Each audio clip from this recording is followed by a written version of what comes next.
What's up, everybody? How y'all doing? A little bit late tonight, I know. 12 whole minutes late. I'm sorry. Apologize, man.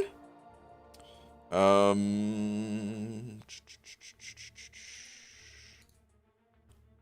hold on. Sorry. Had to get that changed. Okay, alright. We're good to go now. What's up, Hunter? Magoo. Late. Yes. I'm here. Oh, good. Laura's here, guys. Demiak is here. Not Demiak's here, too. Different shirt, though, so that's something. It is I mean, yeah, I guess. Different than yesterday, at least. This is actually kind of an old one. I don't know when the last, I don't know when the last time you guys saw this shirt. It's kind of old. It was buried in the closet for the longest. And, well, here it is. Just a gray shirt with a little outline to it. Anyway, Taylor Boast, send it over, Buck. Lickety split, dude. Taylor Boast, thank you very much, man. I appreciate it. You about to get slapped, though. I hope you know it. Who am I kidding? You're Taylor freaking Boss. Of course you do. Slap. Thank you, dude. Appreciate it, man. All right, change that to that real quick. Your name will be back in 1 sec. Let's get a tweet out. Dearest. Actually, hold on. Yeah, discard that. We're gonna retweet. Yeah, here we go. Dearest at Marvel Champions.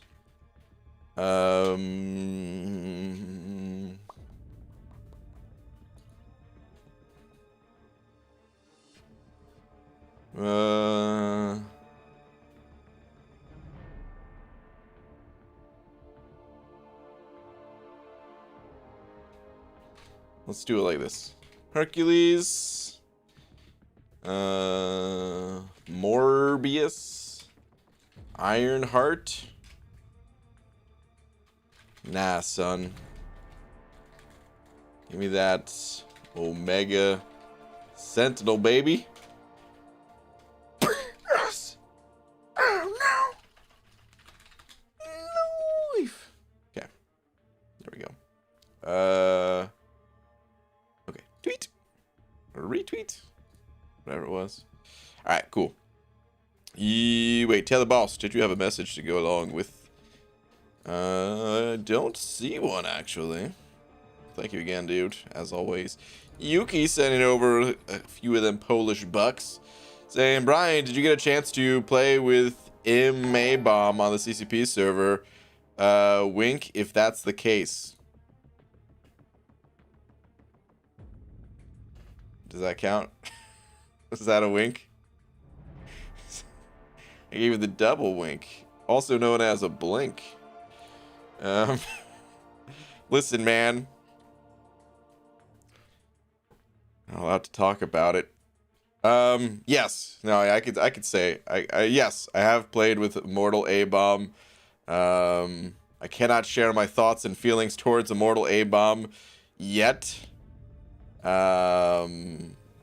But there's something slightly special about Immortal A-Bomb. And I'm going to be grinding for him regardless of his abilities in the game, okay? So when I say I'm going to be grinding for him, do not try to assume, oh, you're going for him because he's so amazing or something like that. There's something a little special about him that will, I mean, he's all the monsters are a little special, but, you know. Anyway, we'll talk more about that when the embargo period is up and people can actually make content. So, yeah. 2 bald caps, 1 man. Basically, yeah. Alright, Thomas Shaw set it over 5. Thomas, thank you, dude. Saying, BG, my alliance runs 556 AQ, and I've been asked to map 6 for the first time. Any advice? I've been told what champs to bring and path. Bit nervous though. Yeah, man, I hear you. It's always nervous going up a difficulty in map. There's nothing to be afraid of though. Straight up, you'll be fine. Like, I mean, if you've been running, like, the only way that you're gonna have a hard time in map 6 is if you have already been having a hard time in map 5. If you've been, you know, doing just fine in map 5, you're going to do just fine in map 6. There's not a whole lot of difference. The biggest thing is that it will take a little bit, like, slightly more energy to get through the map. But normally, the higher difficulty you go, the more people are kind of just on top of it themselves. And plus, with the changes to map energy and stuff like that, dude, it's no sweat. The only thing that you really need to worry about is because there are more paths on the map, especially section 3, there are 10 unique paths, so you cannot double up with anybody. So just be extra careful. Study the map as you're moving if possible. If you could bring up the map on a different screen or something like that, just to really match everything up, like, okay, this is the node I click on, you know what I mean? Just double check that stuff. And as far as the fights go, nah, man, you'll be fine. You'll be totally fine. When AQ starts up, you'll see that it's the fights are very similar to what is in map 5. And yeah. All right. Dude, thank you very much for the 5. Appreciate that. My wife is sending over a fake last buck. Okay, what is this? Brian, do big head of your eyes. The world needs to see it. Is it still bad? Because it means big, you never unpacked when moving that I finally unpacked. That is true. Are they still bad? Oh my, they are still. Holy. I don't want to hold them open too wide, so yeah. But they're a little bit dilated right now. Yeah, they're not as bad as they used to be. So that's good. All right, anyway, let's go jump into some stuff, man. My energy has been capped for the longest. So the reason why Laura wanted me to show my eyes and why they're a little bit dilated. Take your glasses off? Really? Take the glasses off too? So demanding. All right, here. This is without the glasses. Anytime I take my glasses off, I just want to make like weird faces and stuff. Anytime I look directly into the camera, I want to just like, do something weird. And I don't know why, and it's really hard to hold back. But I do my best. All right, anyway. Let's go do stuff. Yeah, my energy was capped out for a while though. Because I went to the eye doctors today. Your eyes are like 10 times smaller than mine. Hey, it's not the size of the eye, it's the motion ability to I don't know. I can't make that stretch. Owl Skeleton sent it over too. Thank you, dude, saying, how is the 4 o'clock nights, my dude? More to come. Wait, what? How is the 4 o'clock nights, my dude? More to come. Wait, what? How is the 4 o'clock nights, my dude? More to come. Owl Skeleton.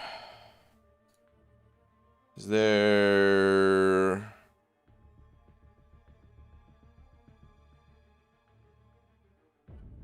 I want to beat that darn crossbones. It's annoying. He's a pain and shield could avoid Killmonger synergy. Thoughts? Hold on. What's the clarify for me? Because I'm not even sure exactly what you're saying. Let me finish. I guess I'll finish my. It's not the size of the eyes. It's the eye of the size. Ew. There we go. Yeah, I went to the eye doctor today to get, you know, first eye exam in a long time. And as part of it, they had to dilate the pupils, you know. Anyway, and it affected my vision. So basically, let's just do this. Let's do a big dump. Basically, I could have left some of those on the team. Basically, I logged in at a minimal just to do Alliance War today, and even that was pretty scary, man. I could see better now, compared to before, but even now, it's still. I mean, you guys saw my eyes are still kind of dilated, so the vision hasn't fully restored to being perfect. All right, this team's good. Let's roll. I was scared to do Alliance War fights, man. Things were a little bit blurry. Like, oh god, man. What are we gonna do? This is not gonna go well. Alright, hold on. Hollow Skeleton. Did we ever get that clarification? Let me see. Sorry, long day today. Brain's not there. Oh, okay. Okay. But you're just talking about 6.1.5, that Crossbones? That's what you're talking about?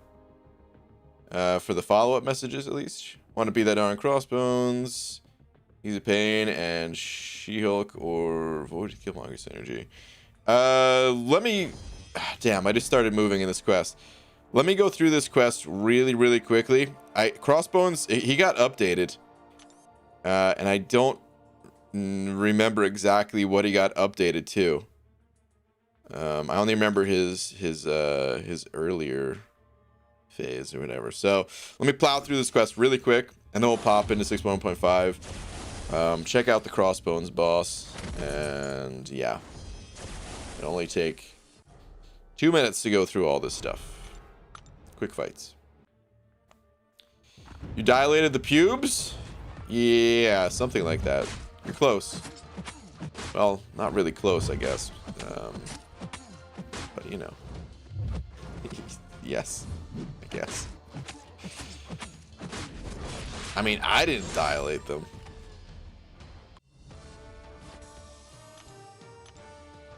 Eye tangents, huh? Feels like we're scraping the bottom of the barrel here. Don't use the word scrape and eyes at the same time. Jesus BG, I sent you a heartfelt message. Did you? Where is this heartfelt message? Ryan, people keep saying I'm not a good person, but I think they're just jealous they can't kick pigeons as far as I can. That's the heartfelt message? Wow. I don't even... Why would you kick a pigeon? What did they do to you, Tom? Huh? What did they do to you? Are there new story missions? There will be soon. Book 2, Chapter 1 is coming out, otherwise known as Act 7. Is basically what it is. So, yeah, it is. That's coming out in December. So, next update. I think like a week into the new update, that's when they usually do it. I think they already announced the date officially, but yeah, I don't remember the exact date off the top of my head. So they drop an orangey liquid in your eye and then dab it with a strip of paper. I don't know what the color of the liquid was. They put 2 different types of drops in my eyes, and they didn't dab it with anything. I had a... You know, they gave me like a tissue for anything that like ran, you know, because your eyes tear up and stuff like that, and the excess runoff, but didn't actually dab my eye with anything. Ugh, that doesn't sound good. Yo BG, edited my first video with DaVinci Resolve, and it's not an MCOC video. Ooh, I wonder what type of video it could be. All right, man, it's exciting. Good luck with it. Going to the eye doctor licks balls in a bad way. Well, I guess that you do have to clarify. Man, so much for family friendly, huh? Anyway, what was I gonna say? You know, it's not fun, but it's honestly not as bad as like a lot of the other places you go for like checkups and stuff, man. I'll take an eye doctor visit over like a regular doctor visit or a dentist visit pretty much any day. Eye doctors and the you know, usually the people that work in the office and everything, I've always had a pretty good experience with them, and these people were super cool. And yeah, at least like I don't know, here's the thing, you go to the dentist and it sucks going to the dentist, man. It really does. And I don't know, yeah, you got like clean your teeth afterwards or something like that. Like, okay, just feels slightly better than brushing my teeth. Big deal. But with going to the eye doctor, it's like, holy crap, I have the ability to see. This is amazing.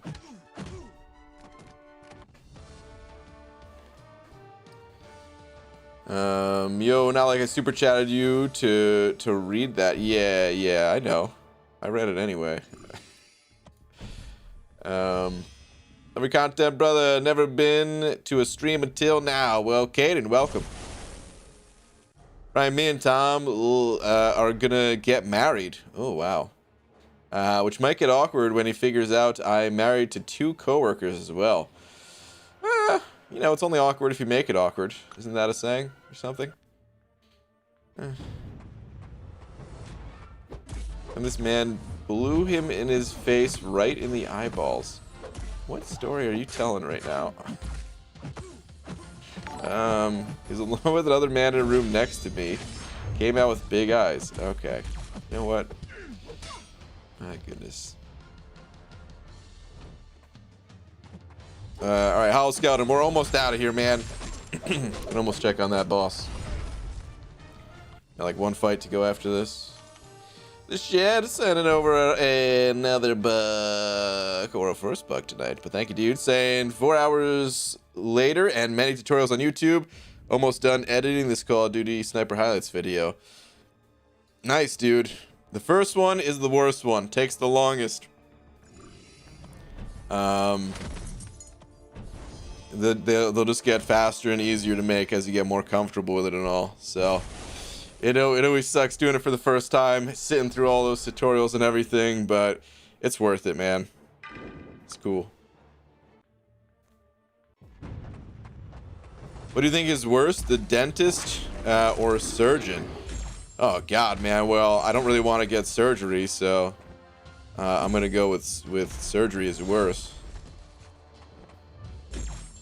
I mean, yeah, that's like worst case scenario is gotta get some surgery done. Like, you know, all these people are there to help you, really. So it's better than the alternative of not getting help. So, you know, I don't want to be too disrespectful to any of these fields. But yeah, like, of course, the absolute best thing is just not having any problems with you, and then you don't have to go to any of these guys or any of that stuff. Alright, anyway. Let's go check out story quest here. 6.1.5. Crossbones. Let's go. God, man. My roster was so different when going through this quest. I already had a good answer to it, luckily in Omega Red, but I just remember people having a really tough time with this fight. And thinking like, man, I only had a few champions at a higher rank for it. And I could certainly see why people had a tougher time with it. Anyway, so we've got Poison. I think that was the change, because that used to be Biohazard, I believe. So Poison, Vigor, Stun, and then... Okay, still Bane coming into it. And Force of Will. But Bane is, of course, the harder one to deal with, usually. Okay. So no more biohazard. Okay, so yeah, you need a poison immune champ for this. Poison immune champion that can hopefully deal some damage. Technically, you don't even need a poison immune champion, because there's nothing here. I forgot there's a global too, right? Yeah, power struggle. So technically, you just need a champion that could even, you know, survive the poison damage. Which a lot of champions can do, assuming you have willpower. But you're not that healthy at the end of the day. So ideally, you're going into this fight with a poison immune. There are some poison immune champions that can stop healing, or go with a poison immune champion that deals massive damage. That's probably your best options, right? So, which champions did you already put some recommendations, or you put an idea out, right, Hollow Skeleton? Hold on. Let me see.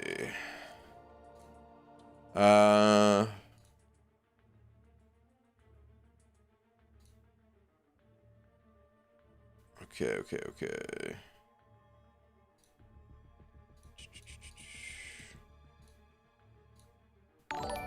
Lost against him like 15 times. 3-second poison. Yeah, okay. Okay, so he's a pain and She-Hulk or Void with Killmonger synergy. So either one of those champions can do this fight. They are definitely both capable of doing this fight.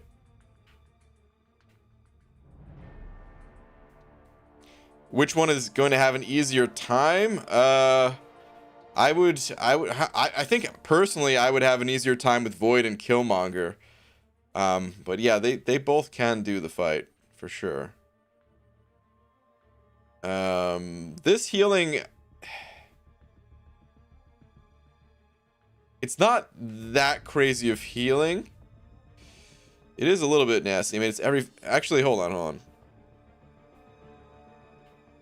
Okay, that's right. This one's a little bit stronger than I've I'm just trying to think back to it, man. I'm digging out pulling out the cobwebs and everything. It is a little bit stronger than you'd see for some of the other healing nodes. Because it is that one where it's every 15 seconds, and the only way to cancel it is to cross that threshold of health. But yeah, either champion can do it. I think I would have a little bit of an easier time with Void personally. You don't have to worry if the AI gets all passive on you or something like that. It's totally fine. The only worry, of course, is surviving that initial 100% health loss. Once the poison drops off, you're going to be healing the full amount with that Killmonger synergy too.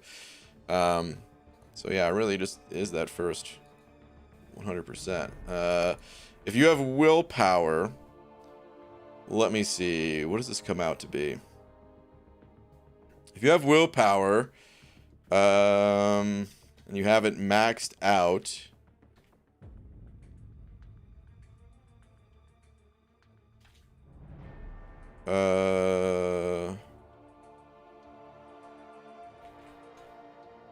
crap.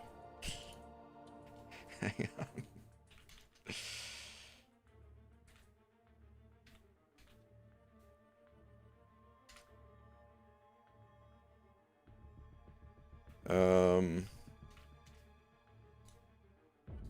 Gosh. Hold on. Sorry.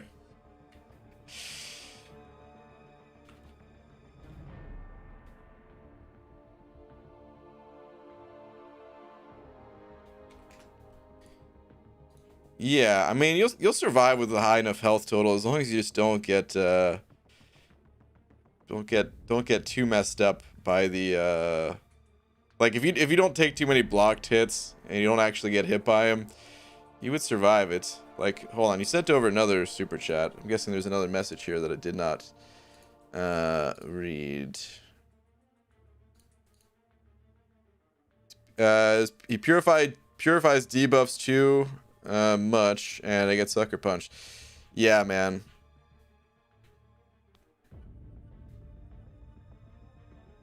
Ryan's reminding me of the movie Employee of the Month. What are you looking at? Man loves beans. I don't know. That is a great scene. Oh man. So which champions have you tried? Like, it seems like you have tried it with Void and Killmonger and possibly She-Hulk as well.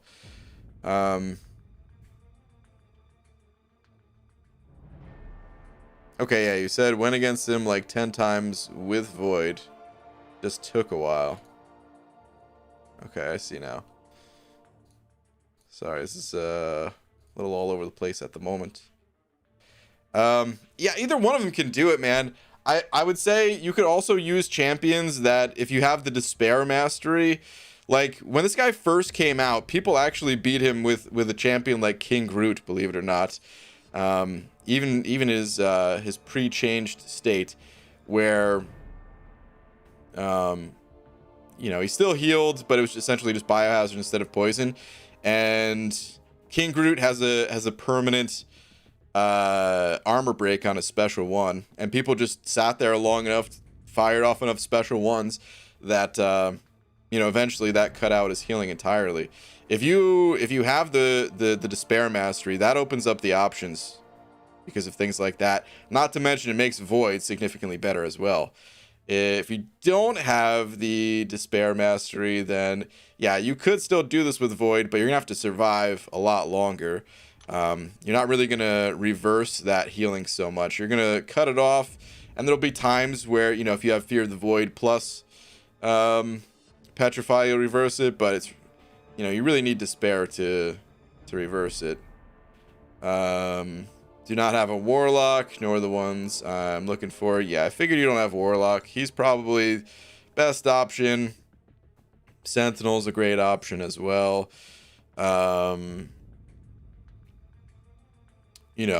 standard poison immune champions of, like, I don't know. Actually, Hyperion's kind of not so great in this fight because you're not really going to be able to stick your spells that well, and you can't really get to a special 3.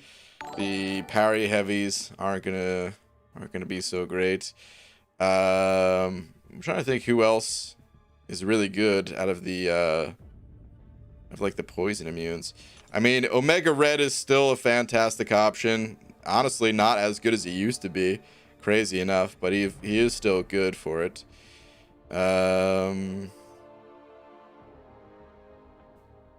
Who else we got here? Black Widow probably would not be great, but can probably do it.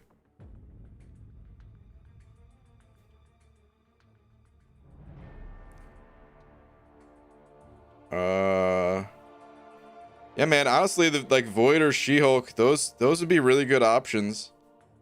It's just a little bit of a tough fight, of course. You gotta either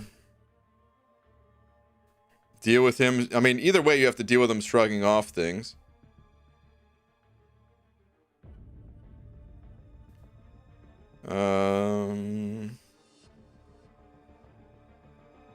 Hulkbuster be good? I don't know. Did they actually make this fight more limiting? I don't know if they did that. Ghost is always an option as well. Although, like, Ghost is not as easy to get through. I don't know. It honestly, it feels like they might have made this fight more difficult. But those would be good options, man. I have Magneto for the next boss. This one is just a little annoying. This is the boss where everyone got stuck originally when the content was new. I think I used Void Killmonger in the fight. Trying to see if there, like, what else other people are saying. He's a little bit nasty, for sure. You always got to find a way to talk about King Groot. Oh man, I mean, King Groot's good for the fight. What can I say? He handles it. He still handles it. This version or the last. At this point, maybe I should have just pulled open AMA. Going through my entire freaking roster here. Yeah, man, those are the options I would use, though. Immortal Hulk actually might not be that bad for this.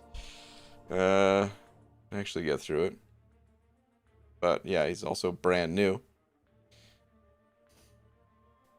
I wish I could be more helpful, but I do think those options are good. So you might just have to try again, kind of thing. Guillotine 2099 could be good. That's true. Guillotine 2099 is another option. Aegon, yeah, if you built up Aegon, that'd be good. Quake, I mean, Quake, you have to full on Quake style. Your health's pretty low. There's a couple of other options there.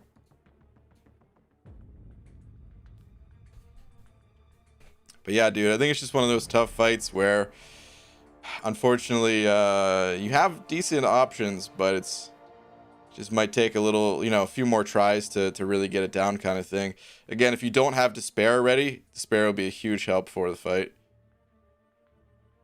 Wish I could help you more. All right, Alex, sent over Buck, dude. Thank you very much. Saying, what about dental surgery? Took me forever to read this one, but yeah, dental surgery. No, that would also. That's basically. I don't know if that's actually as bad as it gets. It's pretty bad though. I still rather have dental surgery than like, I don't know, open heart surgery or something like that, or brain surgery. You want to drill into my teeth? Sure. I'll rather have that any day over opening up my chest cavity or something. But yeah. Thank you, dude. Xandravra also sending over a couple of them Canadian bucks. Thank you, dude. Saying don't forget to help BG by liking the stream. Appreciate it, Xandravra. Thank you very much, dude, for the call out. Let's go hit the arenas. Simon S. sending over 2, saying, hey, BG, good to be able to catch a stream again. Got a Storm Pyramid X lying around. What is she good for? Just feel like a different champ to play around with. Cheers. I think she's pretty cool in that regard, that she is a bit of a different champion to play around with. But that's probably about it, man. That's kind of where it ends with her. She's not good for that many things. She is good against masochism, and like this, her most notable feature, I guess you'd say, is that she can stun opponents that would normally shrug off the stun. If it does get, if her parry stun gets shrugged off, it turns into a passive stun.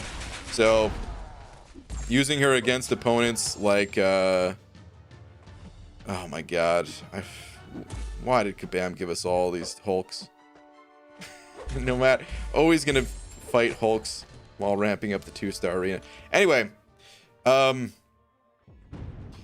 yeah, if you go up against an Agent Venom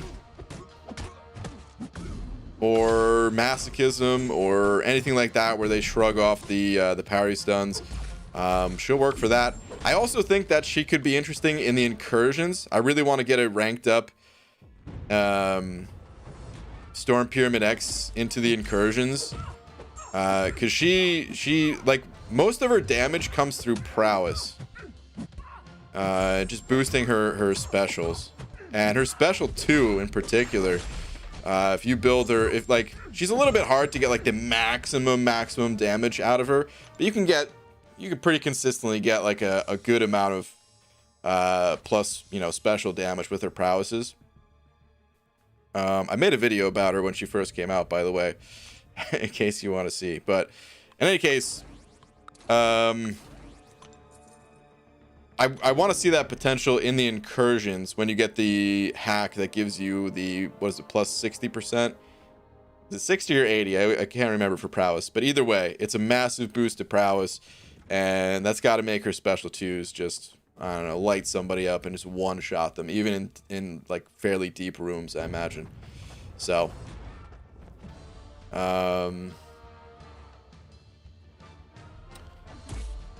that's all I could think of. Storm X is a good option for Mixmaster Korg as well. Interesting. I don't think I've ever seen any of my alliance mates use her there, but interesting. All right, Jesse J, send it over, Buck. Jesse, thank you, dude. Saying, where's your last? BG, you talked me into it. Starting another free-to-play account. Level 12. Nice, dude. Just pulled my first 4-star Hulkbuster. What? Dude, stop playing before his buff.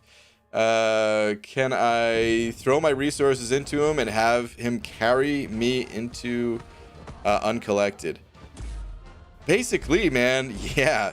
It'd be awesome if you can get him awakened. Like, that's the only issue is that, like, he's not the type of champion that needs to be awakened, but on a brand new account, you're gonna really want that healing ability, you know? Like, he would be able to carry you through so much. He gets tanky when he's low, and that heal to bring you back, like, oh man. Man loves beats. But either way, even unawakened, yeah, man, I would say that's a great champion to sink some resources into. He'll take you pretty far. For sure, dude. That's a great pull. That's the cool thing about these new accounts, man, is like with the champion reworks and stuff like that. There's actually like a much higher chance to get somebody good to start off your account. You don't need the absolute best of the best, but just like someone like this, being such a solid champ. I mean, I don't know how crazy you want to get with it. Like, technically, a fully ranked up Hulkbuster would probably be able to navigate a couple of the variants as well. Wouldn't be easy because it's a 4-star champion. That content's balanced around, 5 stars, but it is technically possible. So, something to keep in mind. But yeah, Bo sent it over. Buck. Bo, thank you, dude. Saying, hey, BG. I have Annihilus placed in Alliance War. Is he a better defender with a higher Sig level or no? I have him at Sig level 53 now. I have 50 plus Cosmic Sigs. I could invest in him. Just don't know if it's worth it. I don't think so, man. I would save those Sigs. I don't even think he needs to be awakened. I think his awakened ability helps him a little bit. Let me get a little refresher though. Because the Sig, it helps when either of you are up against the wall, right? There we go. Sig. Okay, while his opponent's back is near a wall, Annihilus gains a passive aptitude, increasing the potency of all Fury, Armor Up, and Precision buffs. So the way he gets his Fury buffs, though, I think the only way he gets his Fury buffs, even, is when he launches his Special 2, right? So I don't even think that really matters for much, right? While Annihilus' back is near the wall, it gains a passive block penetration buff, allowing his attacks to ignore some of the opponent's block proficiency. So yeah, man, no, I would definitely just hold those Sigs. I would give them to pretty much anybody else. I don't think that's gonna have much of an effect at all defensively. But hold it. Bo, thank you for the buck, dude. If anyone disagrees with me, feel free to pop that in the chat. Explain why, because I'm not seeing it. A lot of people have put Annihilus on defense unawakened, even. And yeah, I'm talking about even like, I've seen like the best of the best alliances have unawakened Annihilus on D, so can't matter too much. All right. Crunter Heed. What? Sending over a buck. Crunter Heed. Wow. I wonder who this could be. What do you get when lightning strikes a pecan tree? Pecan? What's the official? Nuts and bolts. Hashtag Team Tom. Hashtag Tom's the better mod.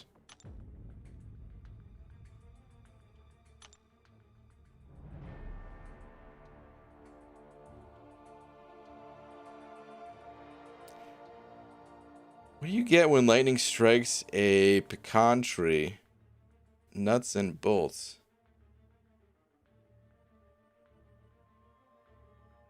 Oh god, I don't know why it took me so long to get the joke. I guess because it's an awful joke. That's why it took me so long to get it. What the hell, man? Boo. Boo. Awful. Ugh. Just terrible. Seriously. Boo. Who is this? Is this actually Hunter? Or is this someone, an impersonator?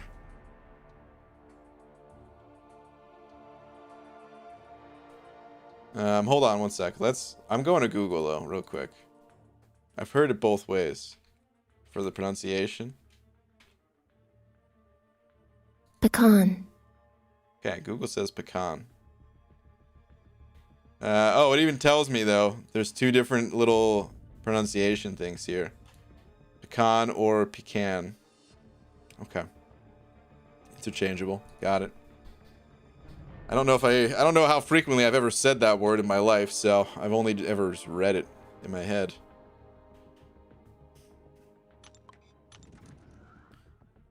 Just became Cavalier today after spending 1 million gamma. Got Guardian the 5-star feature. Nice. Is Guardian good on Awaken PG?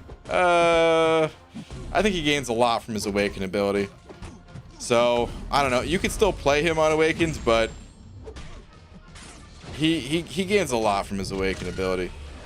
He gains like 80% energy resistance, bleed resistance, all these crazy, just kind of like baseline stat type things.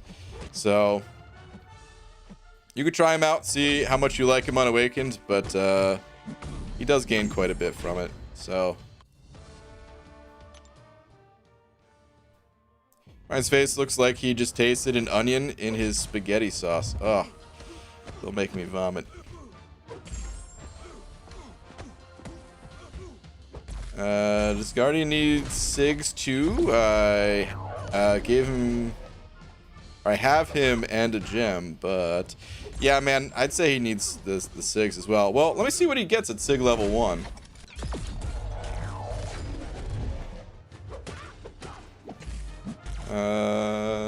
Guardian.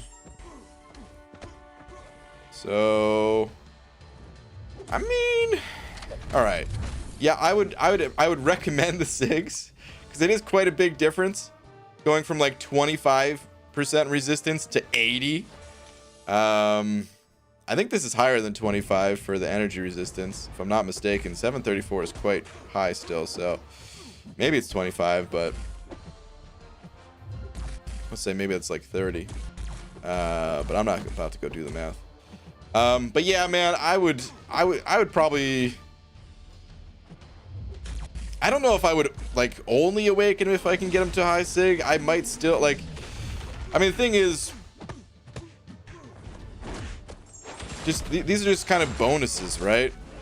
And it's not like every fight you're gonna need the crazy resistance. If you're planning on using him for like bleed paths and stuff like that, then yeah, I'd say he needs high sig. But besides that, this is probably the champion that I would be okay with just kind of like slowly feeding sigs to. And just naturally, like over time, you know, his sig will get up there. I probably wouldn't awaken him unless I could maybe get him to, I don't know, a somewhat decent sig level, even just like sig 40, sig 60, something like that. But if you're going to be playing the champion, then I guess even at sig 1, it's just a nice little bonus for him.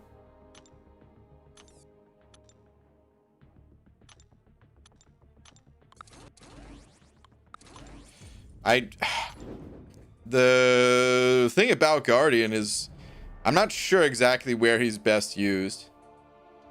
He's a good champion. He's a cool champion.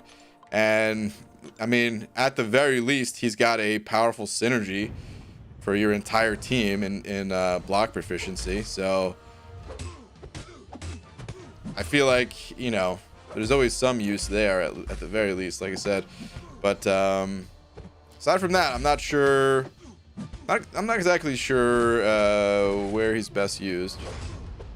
He really would have been the answer to Flow Wars when they were a thing, but they're not really a thing so much anymore.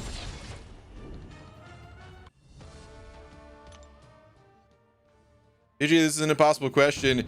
Who has the highest PI in the whole game?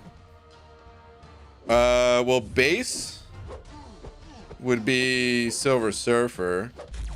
I don't know, like, actual just highest PI when factoring in masteries and stuff like that, but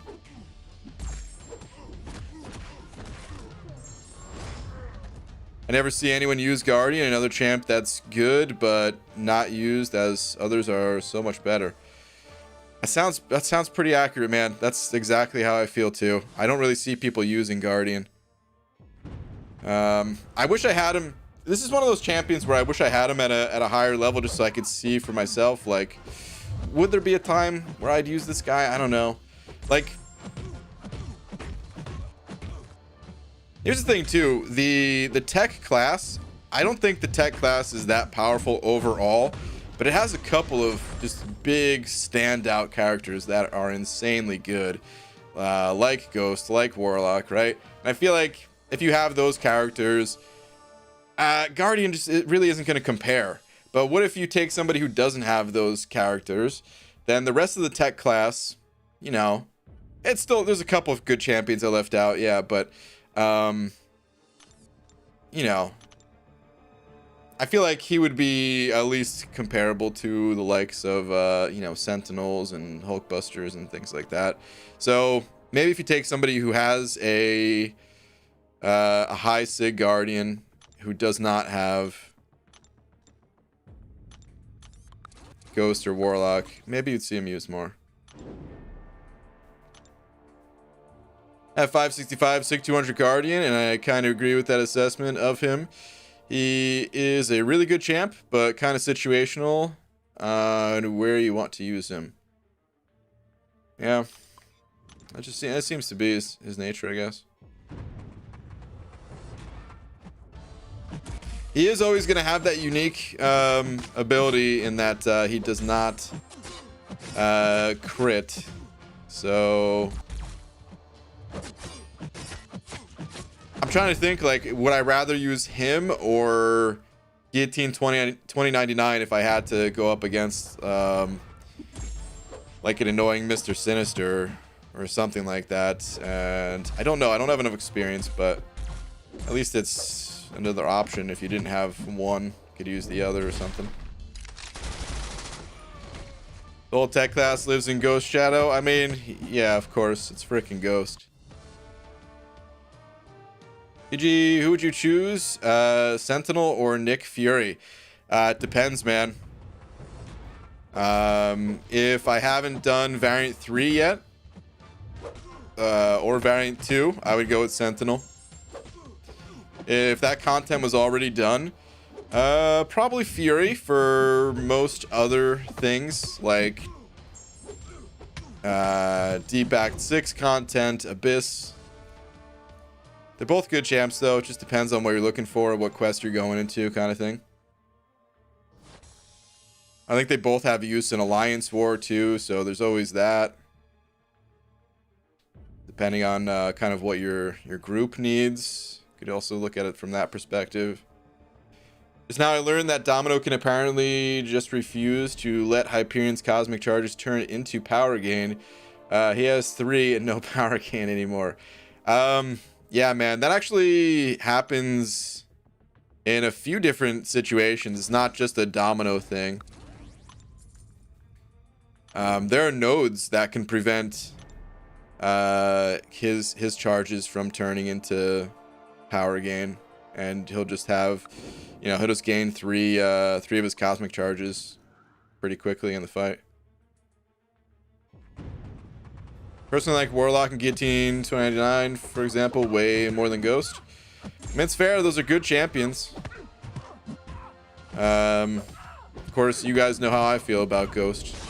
I'd still say she's stronger, but at the end of the day, play the champion you like, and if you don't like Ghost, don't play Ghost. Simple as that. It's not like the other champs you mentioned are bad or something like that. You could still do basically everything in the game with those champs.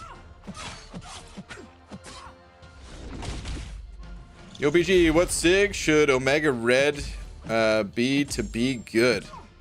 As high SIG as possible. I'd say for a 5-star champion, minimum of like about 80. I mean, you know, there is technically no minimum because you could play Omega Red unawakened. And I did do that for a little while with my 6-star. Not that I use them all the time, but there were some situations.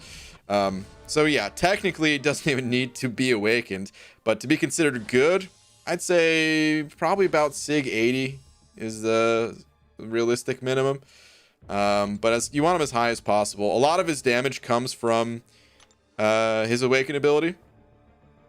And the thing about Omega Red is he's a very momentum-based champion, where if your momentum slows down, if you have to stand there and bait out specials for a long period of time and stuff like that, your spores drop off.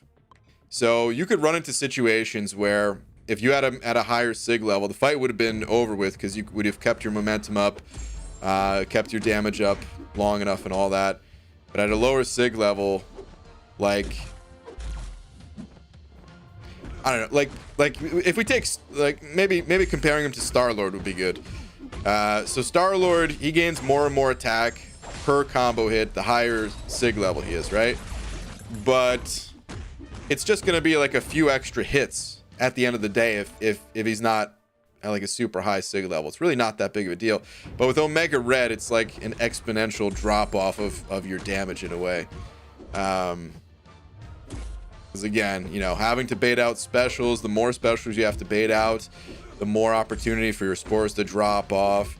You know, if you're running suicides, you have that death field at the start of the fight, but you know, to get it back, you got to be using your special too, which is not quite as easy to manage in the fight either. So yeah, high SIG level really matters quite a bit with Omega Red.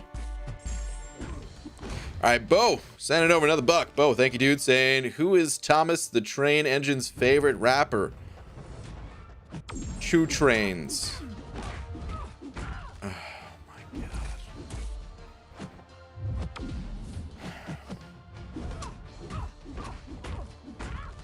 Oh, I don't know if Thomas is doing laps right now. We should find out and maybe take one. Boo, dude. Oh, boo.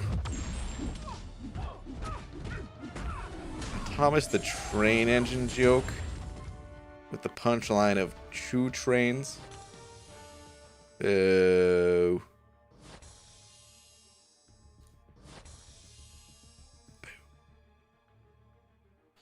Bro, who is best for Abyss other than Aegon? I'm going for it.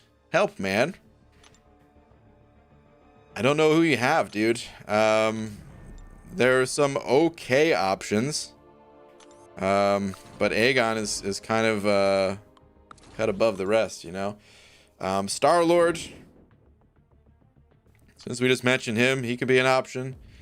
I used Sabretooth with Sasquatch synergy. Wasn't that amazing.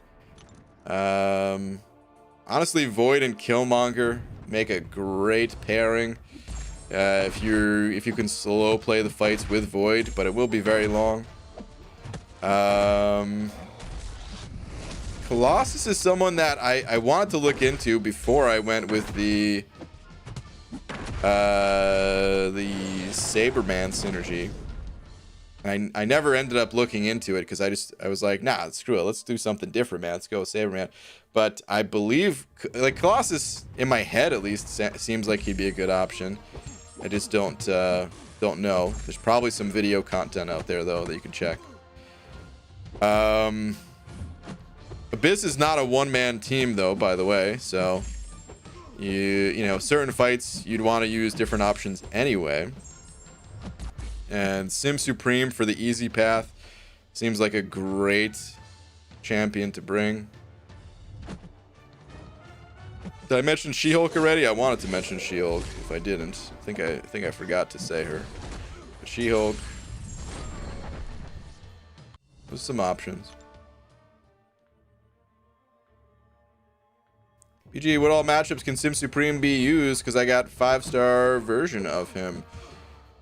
I mean, anytime you need to nullify buffs and prevent them. I mean, you're it's a little bit different than a standard nullify. You're putting a stagger on them to prevent the buffs. But yeah, any situation like that. So I'm playing with the champion. That's probably his most notable counter. Is just the champion, not necessarily the Act 6 champion. I mean, he's good for that too, but I'm saying just any high level the champion fight that you come across. But yeah, lots of cosmic champions, because of course those are the ones with buffs. Sim Supreme also has a pretty powerful armor break. So some situations where you just need a good armor break on the opponent could be used for that. Like people did less so, but people have used Sim Supreme for like killmongers, you know.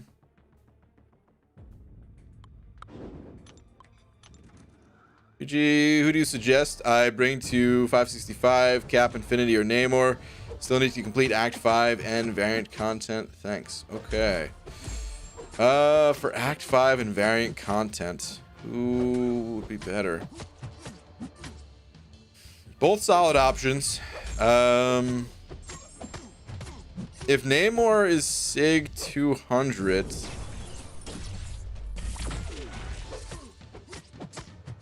if Namor is Sig 200, I'm kind of favoring Namor, because then you could take him into variant 2. If he's not Sig 200, then I would just go Cap.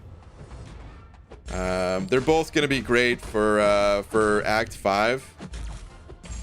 I would maybe give the nod to Cap. Oh wait, did I say variant 5? Did I say variant 5 or Act 5? Either way, I meant Act 5. They're both great for Act 5. I would say Cap probably has the advantage in Act 5. Personally, at least, I would probably be using Cap in that content, even though both can get through it.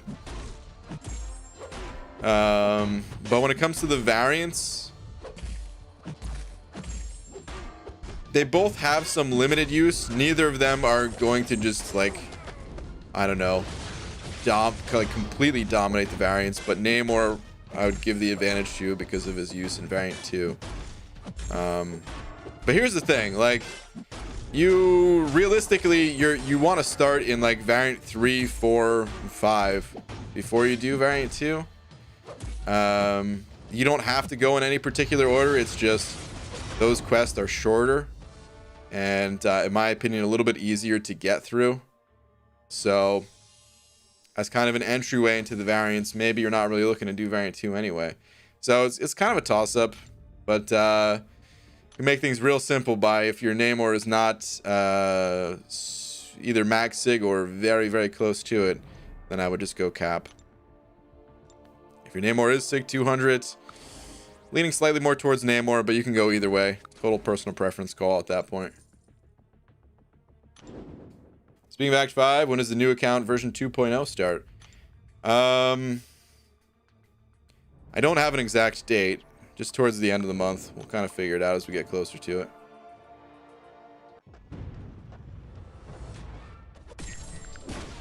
Hey BG, just pulled a 5-star Sunspot and brought him up to 345 and have a Mutant Awakening gem. Should I use it on him or wait?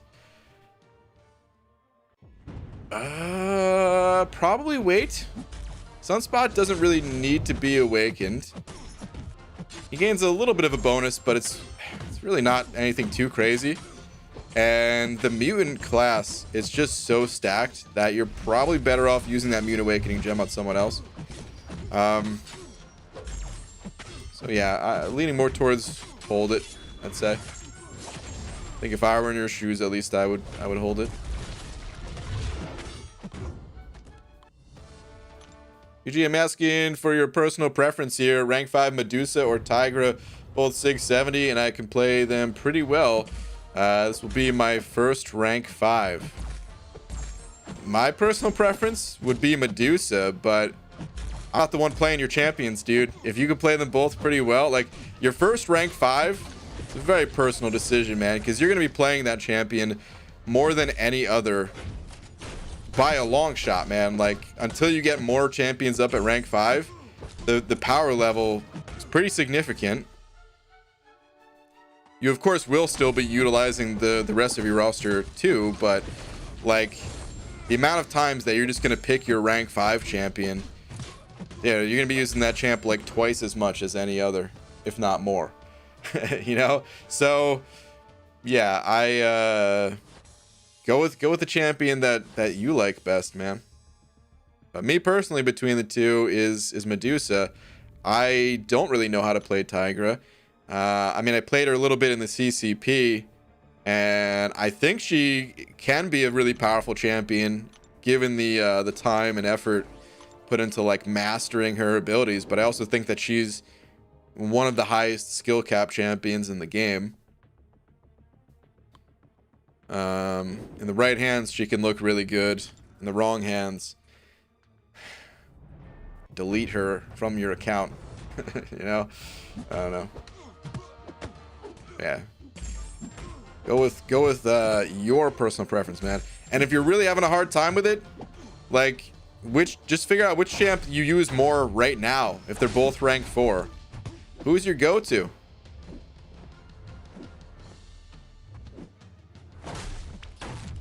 It's usually not exactly split 50-50.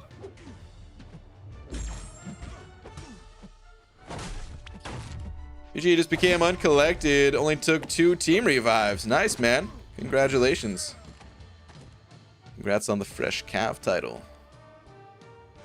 We got some more progression here. YoBG just beat Act 5 and only used 3 revives on the Ultron boss. And got a 5-star beast. And dupe my Mysterio. What should I do next? Send in a support ticket. So hopefully Kabam can either give you a new crystal to replace that beast, or just buff beast in general. Sorry, man. A little bit of crap advice there. Won't actually do that, of course. I do wish beast was stronger, though. Being one of the few characters that I knew of before playing this game, I wish he was stronger. But anyway, what you do next? The variant difficulties. I mean, you basically have 2 options, and you can kind of bounce back and forth between both. Do them in any which order you want. But it's the variant difficulties and the Cavalier push. Whichever one you're feeling up to. The variants, they have better rewards, like immediate better rewards, but Cavalier, you know, has those long-term rewards, the updated daily crystals and stuff. Not to mention Cyber Monday is coming up real soon, so you might want to make a push for that title if you plan on getting anything during Cyber Monday. But yeah, those are your options. TD sending over 5. Thank you very much. Saying Ronin with an I. Night Thrasher Elsa to rank 3 as a 6-star. Bis done. Who should I take up? Thanks for your thoughts. Out of those 3, I would say Elsa. And I wouldn't even give it any more thought between those 3. That said,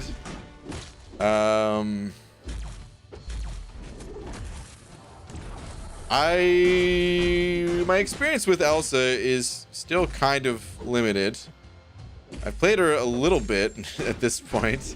For a while there was a champion that I just like had never played at all. Played her a little bit. She's kind of cool. Personally, I don't think I would take her to rank 3. If you're doing it for Thronebreaker purposes, I understand. Or if you just like the champion, I also understand. There's other people that have ranked her up and really enjoy playing the champ and stuff like that. But yeah, I certainly like her more than I like Ronin or Night Thrasher. For me, that'd be an easy call. If I was going to commit to one of those 3, it'd be Elsa. But yeah, rank 3s, because they're still pretty rare. Again, if you're going for Thronebreaker, I totally understand, and I would probably do the exact same thing. And game crash. And I probably would rank up Elsa. Probably would go through with it. But because rank 3s are still pretty rare, if I already had Thronebreaker, I don't know if I could commit to any skill champion outside of like Aegon or Fury. Maybe Hitmonkey because he seems to pick up kills on Alliance War defense. Elsa probably gets some kills every now and again as well, but yeah. Anyway, back to questing. Oh, you have 7 rank 3. Dang, dude. So yeah, I'd say you got Thronebreaker already. Thronebreaker 6 rank 3s ago. Okay, so well, all that said, you're getting rank 3s at a pretty decent rate, so I'd say guess you don't even need to be as picky. But yeah. I don't know, man. I think I just hate the skill class is what it comes down to. Elsa, really not too bad of a champ, but oh, can't do that heavy. But because I'm so picky with the skill class, I would only rank up, like I said, those few. But that's just me personally.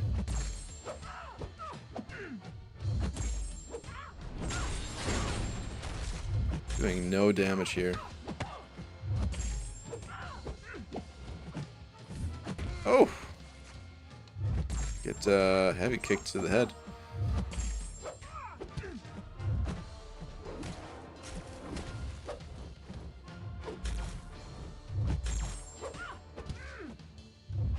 L2 will finish it at least. Good. You have 7 rank 3 and have done Abyss. Why do you need advice? I don't think it was, I don't know, man. This isn't so much advice as kind of just like seeking a second opinion. There's people in my alliance. I don't know who has the highest, but I remember at least one person had 11 rank 3s, and they still put it out in the alliance chat all the time. Hey, which champ you guys thinking? I mean, that never really goes away. Whether it's your first day playing or you've been playing for 6 years. It's always good to get a second opinion. There's those super obvious and clear rank ups, and then yeah, sometimes you just want to hear someone else's thoughts.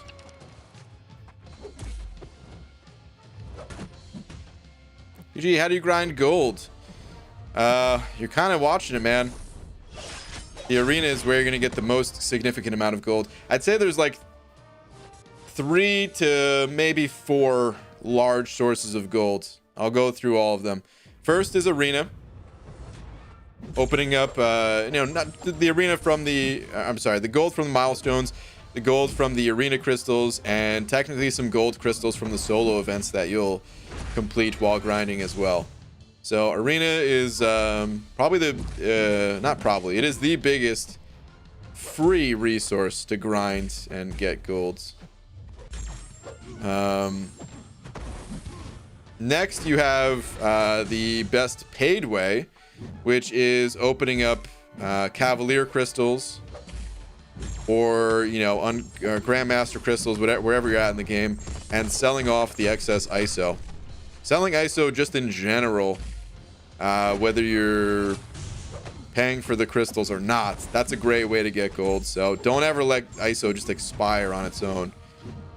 Like here, I'll show you, man. I've got a bunch of ISO that's kind of on its way out right now, and I'm gonna go sell off a bunch, and you're gonna see I'll gain quite a bit of gold. Third way I would say is the incursions. And then fourth way, I would say it comes down to how you manage your resources, really. So you see all these mutant ISO bricks. They're worth 7,500 ISO if you feed that into a mutant champion, which means and it keeps the same gold cost. So really what that means is that it's actually cheaper to rank up your champions if you feed them the right class type of ISO. If you're having gold problems and you're feeding all these mutant bricks into other class types of champions, well, that's one of the problems right there. I've saved, like right now I have 18 million gold. I've saved way more than that just by feeding the champs class ISO compared to off type ISO or generic ISO. Generic ISO I always just sell. But in any case, let's go through and sell a bunch of this stuff. So hold on, I want to sell 1 dupe's worth. So 7, 14, 21. Okay, I forgot there's also a counter at the top here, the sell button. All right, so 24 ISO bricks. This is normally what you get for duping a 4-star, 5-star, 6-star champion. And that right there is 60,000 gold. And that adds up. The more you can do that, of course. Gotta keep messing up. Keep clicking off ISO I already selected to sell.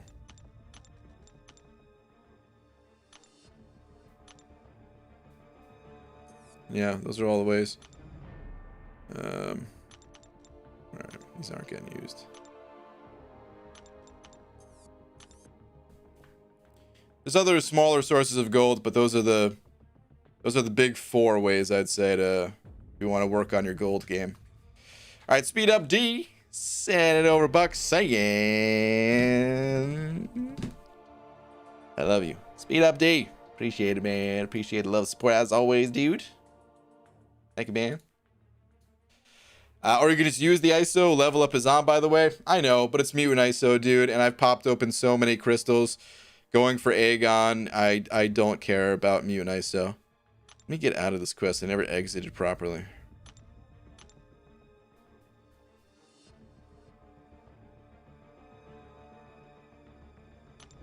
Alright, back to the arena though.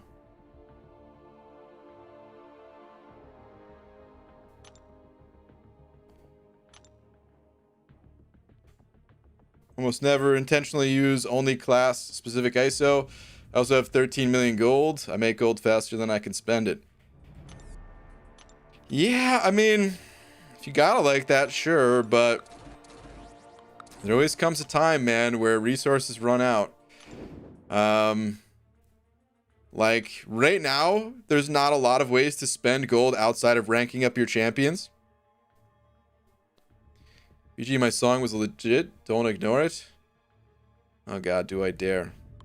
But you know, like right now you can spend gold on tickets and you can spend gold to rank up your champions, right? Those are like the 2 ways. And alliance tickets, they're only used for, you know, high level alliance quests. But what if Kabam comes out with a way and they're just like, hey, you know what? We're gonna let you spend gold, special event for the guys out there with a lot of gold. We're gonna open up a shop. And it's going to be very expensive gold-wise. People who are hurting on gold probably going to ignore this shop. But hey, just to get rid of some of it, you can convert that into catalysts or something like that, you know? All right, what is this? What is this song? This, if you're having gold problems, I feel bad for you, son. I have 99 ISO, but Mystic ain't one. Here I thought you wrote like... I guess I don't know what I thought when you said song. I thought it was like the full Tom original. I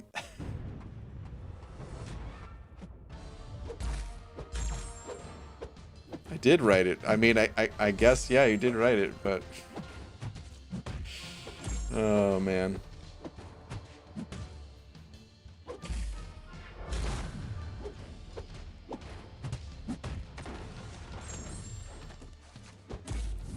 Never thought I would not have tier 1 alpha. So we always think, man. So we always think about these resources that we have a lot of until the day we don't have a lot of them anymore. Happens with nearly every resource out there, man.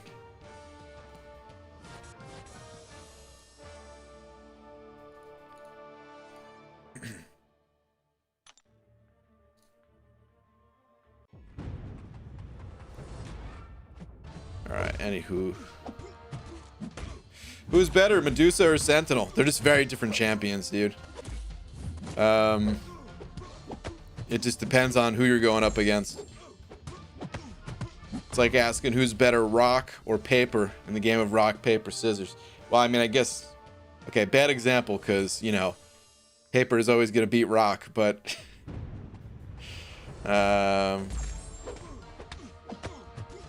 when there's scissors floating around out there, you know what I mean? Who are you going up against?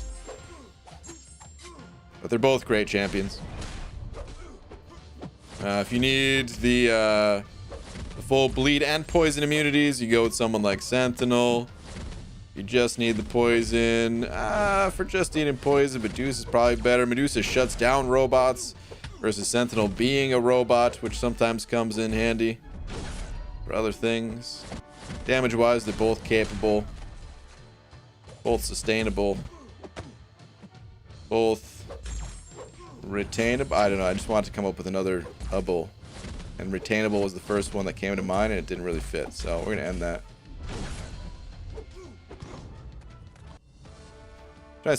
Trying to tell someone, or trying to tell some alliance mates that using skills 6 stones on Nick Fury was a waste of resources.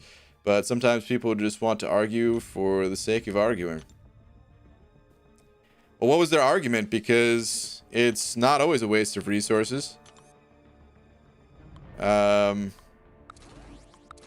Defensively, it actually matters a lot. So if they're putting their Fury on defense, pretty big deal, I would say. It is significantly easier to fight a Sig 1 Nick Fury versus a Sig 200. Obviously, you can still beat either one, but does make quite a big difference. The argument was prestige. Okay, it's also a fair argument, I would say. Prestige, it's always a good reason. I gave my Nick Fury a bunch of Sig stones during the Abyss run. That was kind of a special use case. I would say offensively, most of the time, higher Sig level's not going to mean much.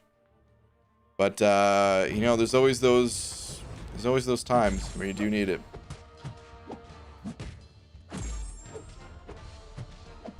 Nick's like 60th for prestige.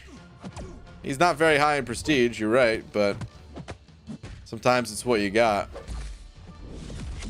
If I had if I had a 6-star Fury, and I ranked him up, I would have to give him 6 stones. And I'd be doing it for prestige. 5-star version these days, no, I probably wouldn't be doing that for prestige, but yeah. Alex sending over another buck. Thank you, dude. Saying. Focused on rank 4 and rank 5 5-stars. Never thought I'd run out of tier 1 basic for 2 stars. Yeah, man. That will happen too. I don't know if I've ever really... Well, like when I was doing some like mass rank ups for the lower rank champs, I had the exact same problems. Going at like a pretty consistent pace with it, I haven't had any basic issues for like the lower tiers, but the class catalyst is like a constant battle. I feel like that stuff is pretty easy to run out of. Tier 1 and tier 2 class catalyst. With some of like I mean, they added some crystals in the side events over the last, I don't know, year or so, give or take. And that's helped out. I haven't had to do any of the low-level class catalyst quests in a while, but before that, man, I was checking that quest every day. Going through it when I was low. Right, but if using a 5-star Nick for prestige, might as well just wait to get a better champ. Yeah, for 5-star, I would say it's not worth the, don't want to do low end. For 5-star, I'd say your prestige level probably doesn't matter. If you're like super close, if you know that your alliance is super close to the next bracket and you're just kind of desperate to get like the next level of rewards or something, I'd say okay, fine, fair, but for the most part, yeah, that champ's gonna get replaced.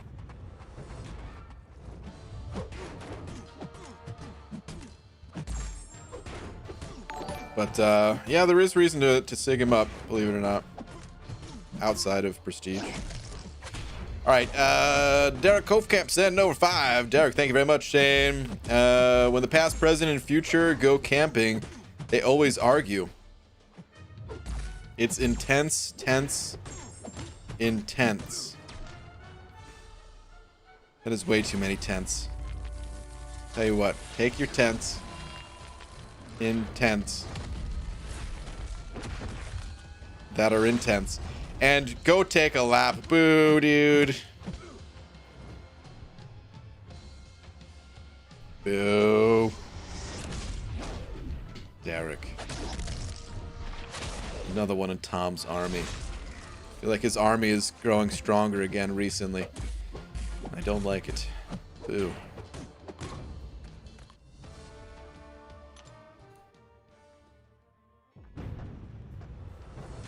BG, you're having Thanos for breakfast, or what are we talking about here? I do have a Thanos, yes. 4-star version. He's not ranked up. I got him, oh god, at this point years ago, I guess. When Act 5.4 came out, I did a Legends run for it and got a 4-star little baby Thanos. BG, I'm having trouble with tier 4 catalyst, how to farm quick. Well, tier 4 class, tier 4 basic and class, both of them, you'll always have issues with those catalysts. Like, you'll never have an infinite supply of them, I mean. So, first thing is to keep that in mind. But yeah, there are ways that you can farm them a little bit better. You can get them from doing alliance quest activities, opening up the map crystals themselves if you're doing a high enough level map, and the glory store. There's arenas for the basic, at least. The class catalyst, technically there's an arena for that too, but it's pretty, so I usually don't recommend doing that unless you just have a whole lot of free time on your hands. And then yeah, the monthly event quest, the side quest for the month, you know, I'd say those are decent ways to get some too. But yeah, man, you can't really just like pop in a quest and suddenly fill up your entire catalyst inventory with them. It's kind of a long process, and you just got to try to manage your resources best as possible. This way, you know, you're using them on the right champions, and when you run out, at least you've put them into worthy champs, because you will always run out. Easy sending over a $1.50 with a banana, saying, BG, can we get a tangent on MCOC YouTuber hair tier list? All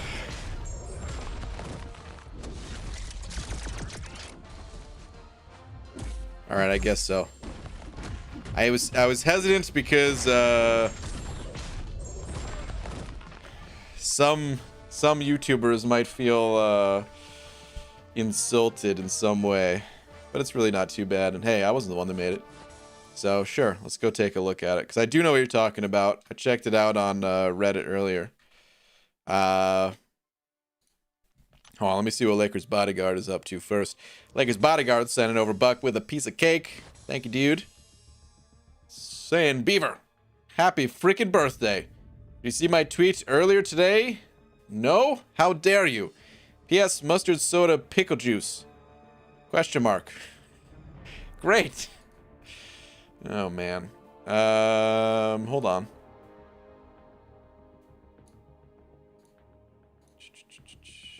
Your tweet from earlier is this. I know you missed the puns, so here's your daily dose. First off, no, I don't. You're welcome. Hashtag Beeve Laugh. I think, was it Tom that, I think Tom said this one yesterday already. You're too late. They allowed loud laughing in Hawaii, or just a low ha? You're too late. All right, hold on. Let me pull up the Reddit. I'll still boo you though. Boo. It's just as bad. Let me pull up this Reddit post.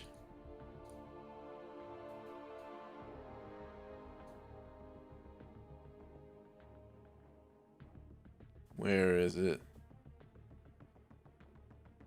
Oh, here we go.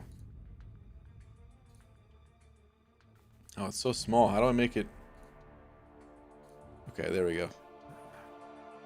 I was gonna say, how do I make it bigger? But hey, what is it, my first time using a computer? You just click on it, just like anything else, damn it. Okay. So yeah, this was posted on Reddit. I guess I should go back first. By Gary Jules, MCOC.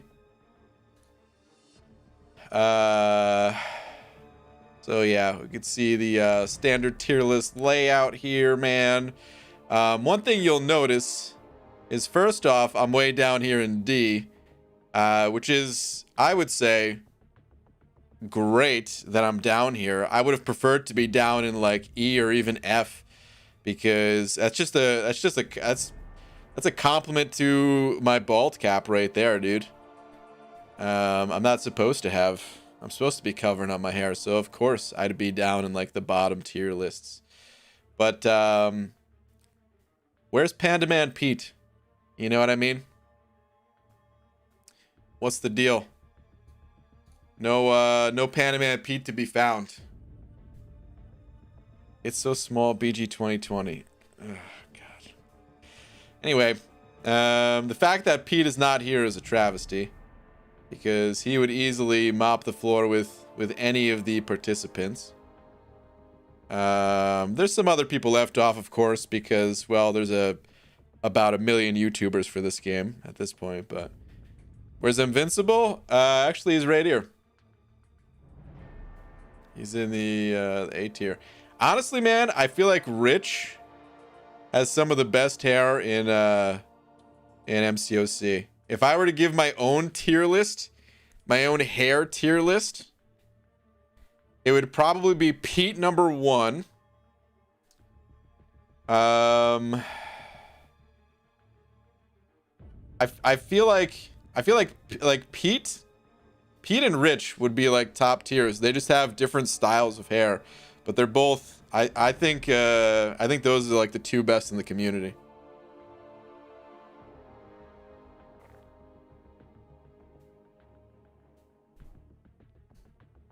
Everyone else, I mean, I don't know. I can't go through everybody else. You know who else had pretty good hair? They're kind of an old school YouTuber at this point.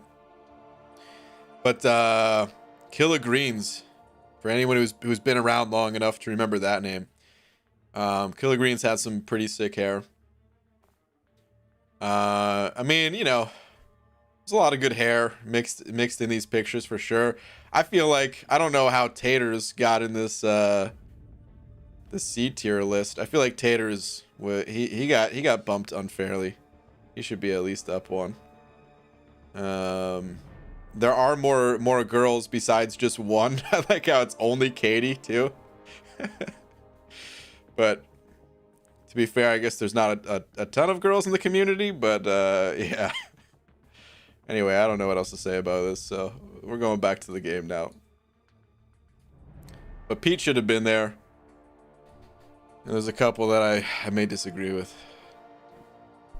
Doesn't Cam have the most hair? If we're talking body hair, then yeah.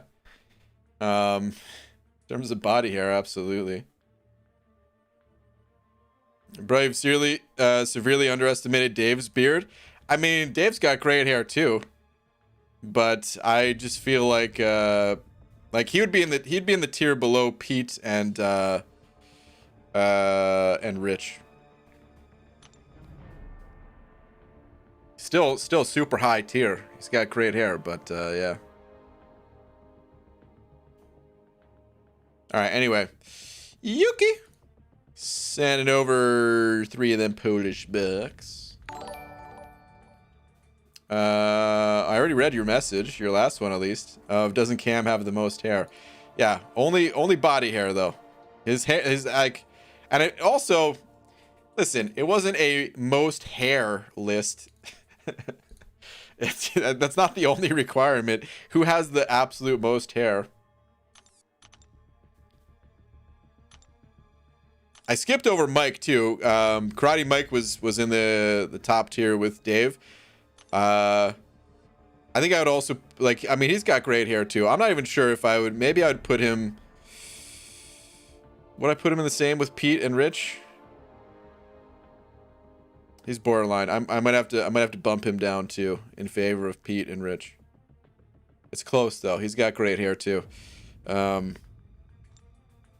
There used to be a lot of great hair in For Loki. Obviously, Mike and Pete are still in For Loki, but we're missing one person now. Guy named Brett, who some of you have seen around here on occasion, but he's no longer in the alliance. He went to a little bit more of a laid-back alliance, but it was always like. It was always like him and Pete showing off their hair, and then Karate Mike joined the alliance. And then it was like the 3 of them. And we've got a bunch of bald dudes in the alliance too that are like, you jerks.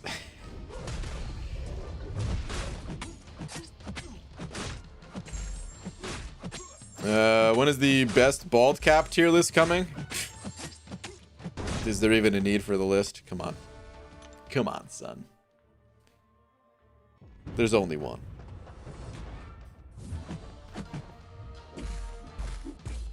BG, would the Quake of... Is that you're saying would be the Quake of hair tier list? If I took off my bald cap, listen. It's gorgeous under there, okay? But as a humble person who makes the best bald caps in the entire world, and who has also the best hair underneath the bald cap in the entire world. As a humble person, clearly that's a humble sentence.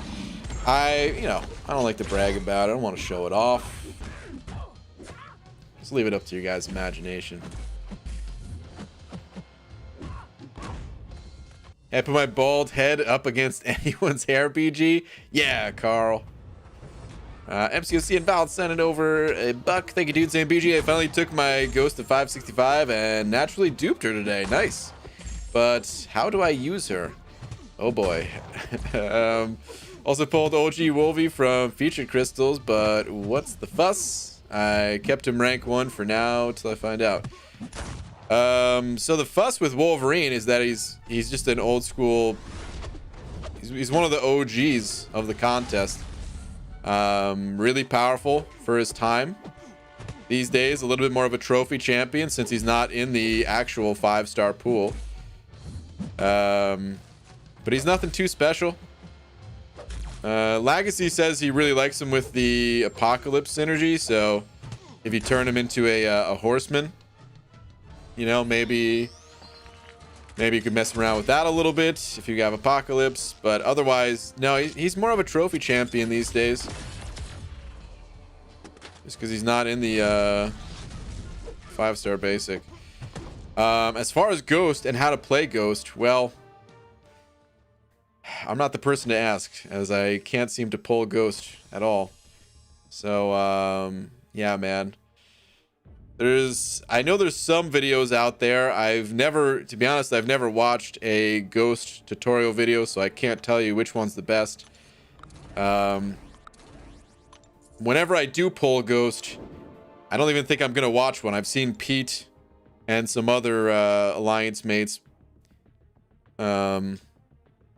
crush hard enough with Ghost that I feel like I like I don't know, just by watching that stuff. Like maybe you can just watch some Alliance War videos of people playing Ghost, or Legends Run videos. The people put on Ghost clinics all the time. But yeah, I can't really give you all the details, man. Obviously, you don't really want to play the normal way. You don't want to parry. You want to phase hits and interrupt those your opponent's combo, essentially. But getting into like the details of it all, I can't really help you there. Best bet's gonna be to check out some videos, I'd say, and just practice.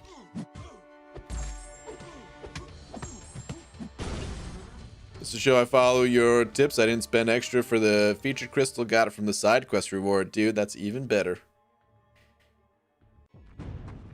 Like, to be honest, man, I want Wolverine.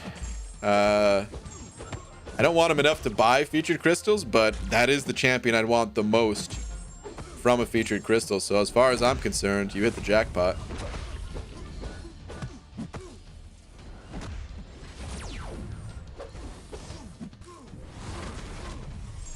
Nasha's a good one. Prof Off channel and KT has some good ones. Ghost isn't super complicated. Yeah, okay. We check out those videos. I agree that Ghost, I don't know, Ghost, a lot of times people say Ghost is hard to play. I feel like maybe she's just hard to get into just because she's different, but I also don't think that she's all that complicated. It's more of just, you know, kind of rebuilding your brain, reprogramming your brain to play a different way. That said, in some of the like really high level fights, it'll be a little bit more complicated for sure. But just for everyday use, yeah, she's really not too bad. It's just gotta play with her, gotta practice, gotta get used to it. That's all.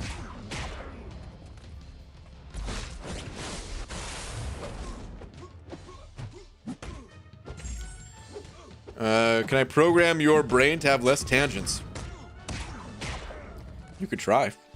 It's probably not going to work, but you could try. BG is Colworth, rank 3 for Thronebreaker title benefits. I'm free-to-play player, and I'm not going to spend any units during Cyber Weekend. Got Heimdall, Venompool as other Cosmic champs. Well, you definitely don't want to go with those guys. It's great that you have a Heimdall, but yeah, he doesn't need to be rank 3 for synergy purposes, so I wouldn't do that.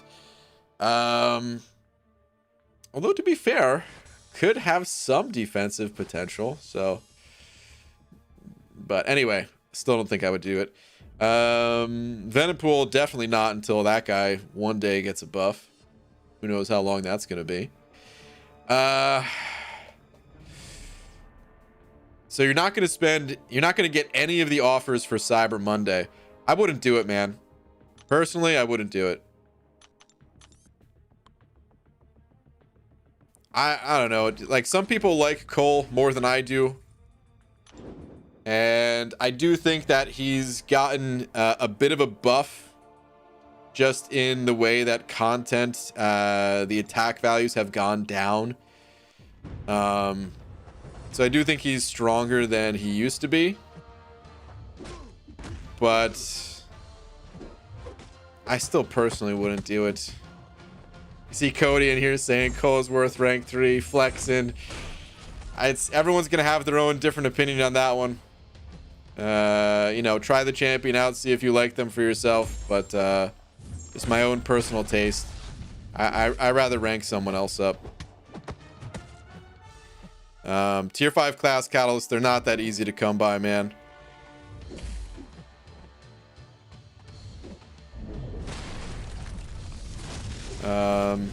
There are some good benefits to getting Thronebreaker. The Daily Crystal is kind of nuts. And, you know, maybe as more time goes by, maybe you just get more antsy and you're just like, screw it, dude, I don't want to wait any longer. And I get that, but I don't know.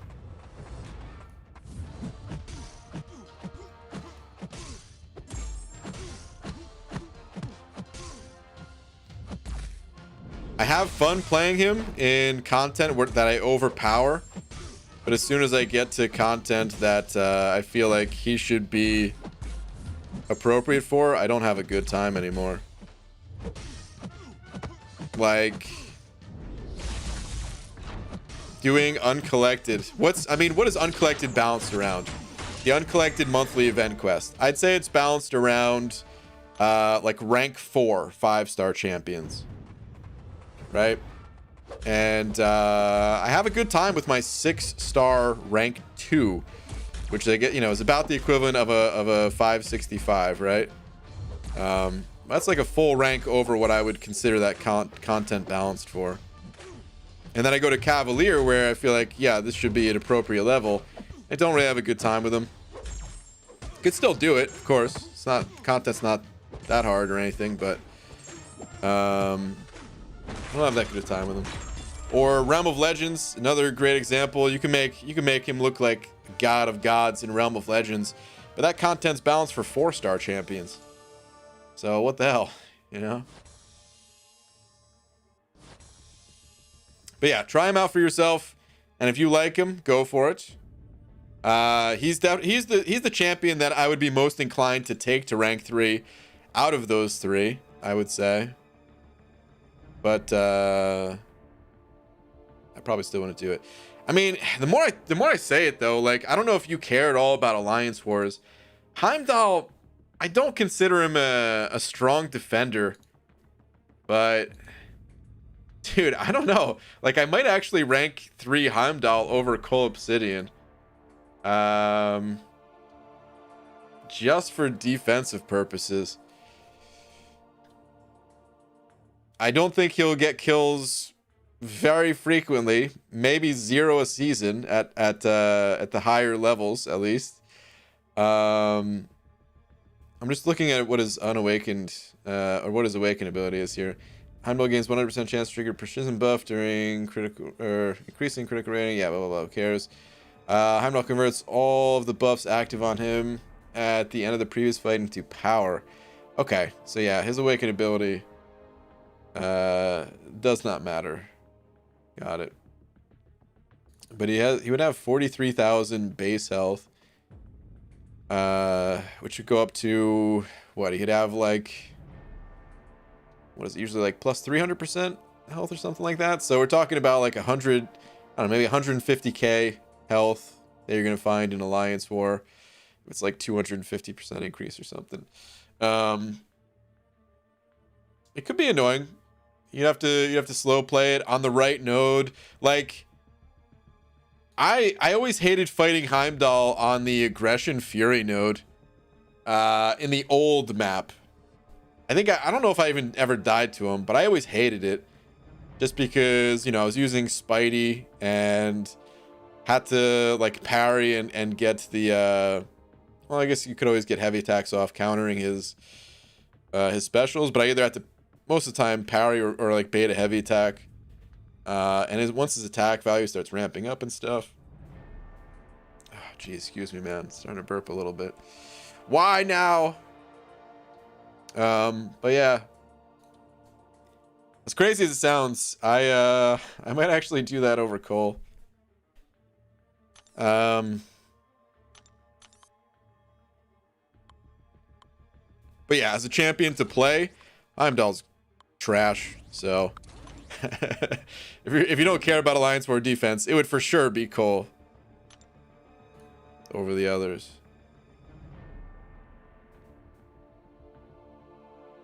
Would you judge someone if they rank 3 their 6-star Mysterio? I wouldn't judge anybody for any rank up they do. I don't care who people rank up. I just try to give some advice if people are looking for a like I said earlier, a second opinion on things. But at the end of the day, we work pretty hard to get our resources in this game. And whoever you want to rank, I don't care at all.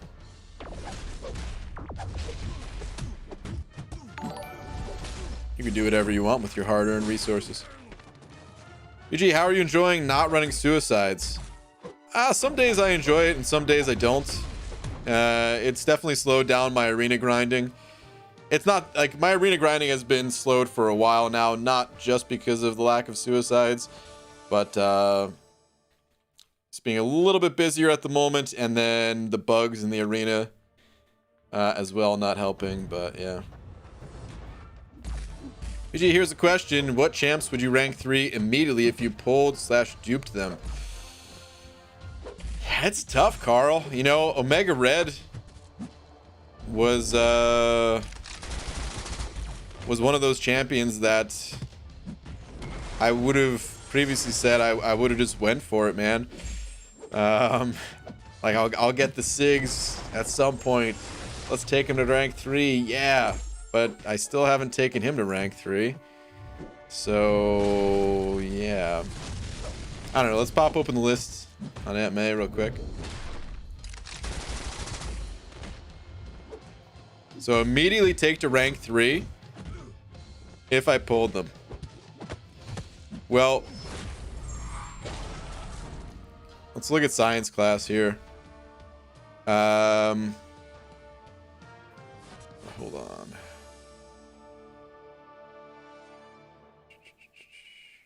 You pulled them/duped them. Okay, all right. So if I could get Void to a high sig level, I would immediately take him up, but just pulling him or even just awakening him would not be enough. Out of the rest of the science champions, I don't think there is anyone. That's it. For skill, it would be Aegon because, you know, I got to go through the abyss. So, of course, if I dupe Aegon, yep, that's the rank 3 right there. That's probably it, though. Even Nick Fury, it wouldn't be an immediate. I would probably do it, but I'd have to think pretty hard on it. Because, of course, if I rank 3 Fury, then how am I going to rank 3 Aegon? And I'd rather have the rank 3 Aegon at the moment, at least. So yeah, I'd have to think on Fury, but that's it. For Mutant, if I was able to get Sunspot to a high sig level, actually it doesn't even have to be a super high sig level for me. Just Awakening, getting and Awakening Namor, I would rank him up. Previously, I wasn't going to do that, but then once we started looking more at the prestige lists, I think he'll be higher prestige than Sunspot once we get these champions to rank 4. And with how long it takes me to get Sig Stones, I got to play the ultimate long game. And yeah, Namor would be the champ I would invest in more. I would invest in Sunspot too, though. I'd be fine with tossing Sigs into him if I got him. So either one of those champions for prestige purposes. Other than that, there is no immediate rank up for Mutant. Well,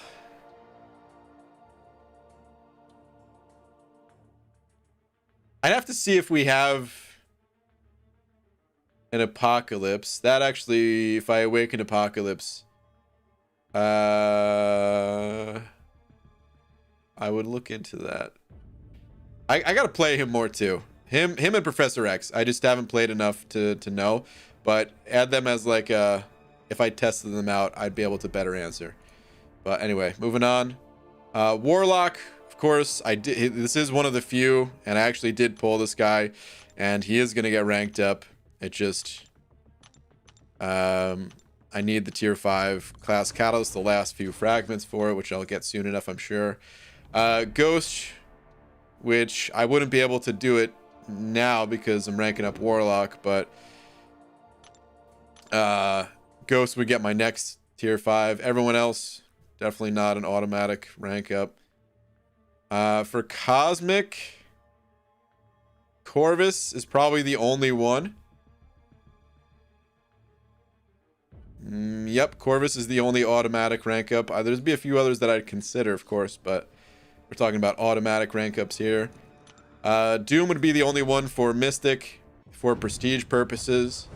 And he's a great champion aside from prestige too, but you know, I got to consider prestige as one of the top factors, so Doom is the only one. And that's it. There's really not many champions that it would be an automatic decision. As I get more resources, there'll be more champs I'll feel comfortable ranking up, but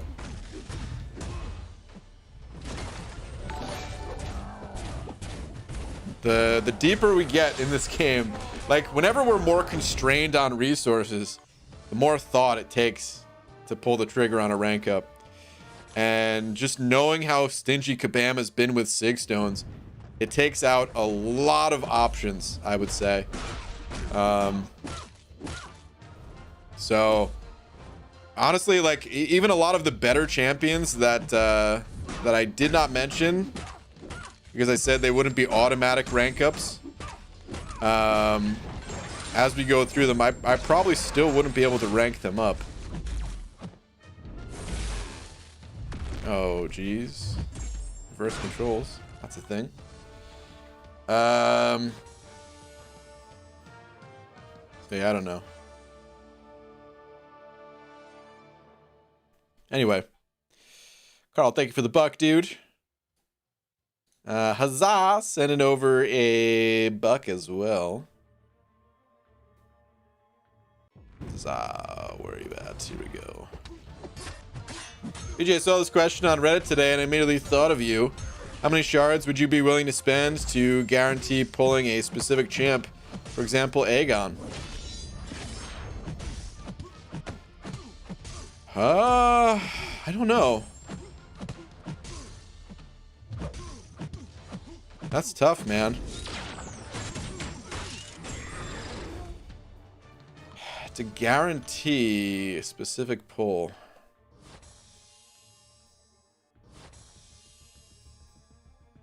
Maybe like 50,000?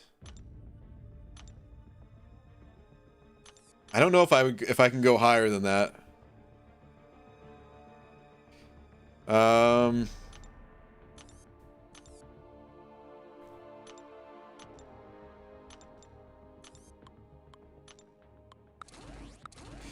No, I would go higher than that. I just don't know how much higher I would go than that.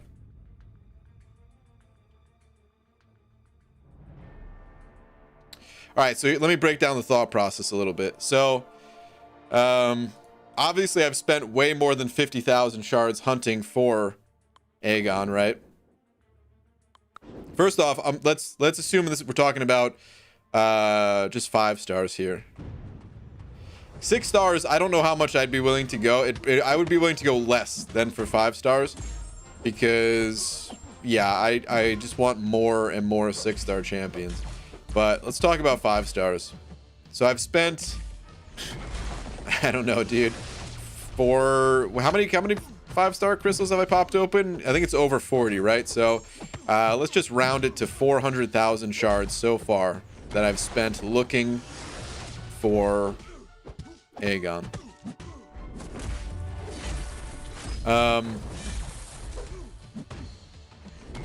And of course, Aegon is going to help me a lot for the Abyss. So there's real value in me pulling Aegon. There's real value in spending all these shards. But it's not like if I just spent those shards on guaranteeing a champion, I'm also giving up all the other things that come with missing on the champion, right? So no 6-star shards, which 6 stars, you know, they're a lot more impactful for my account these days. Getting an Aegon would be fantastic. It would save me a lot of time. It would allow me to open up crystals for other champions that I'm missing that could also benefit me and stuff like that. But I miss out on the 6-star shards. I miss out on the ISO. I miss out on the gold if I don't need the ISO. I miss out on pulling new champions that I'm missing from that dual class, like Storm Pyramid X, which I pulled. There's still other mutant champions that I want as well.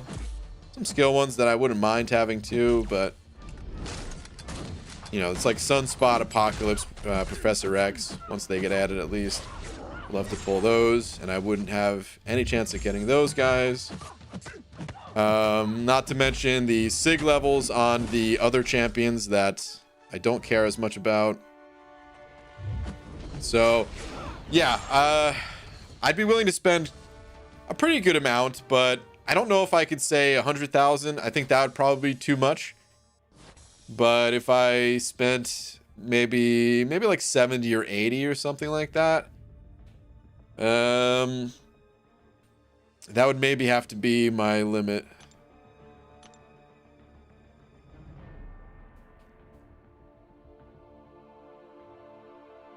It's kind of hard to calculate it, because if we're talking like, if we just say 6-star shards, well then I could argue, well, with the amount of time it would save me in other areas of the game, I could do other things to make up the 6-star shards, but making up all of the other stuff too, how do you calculate that, man?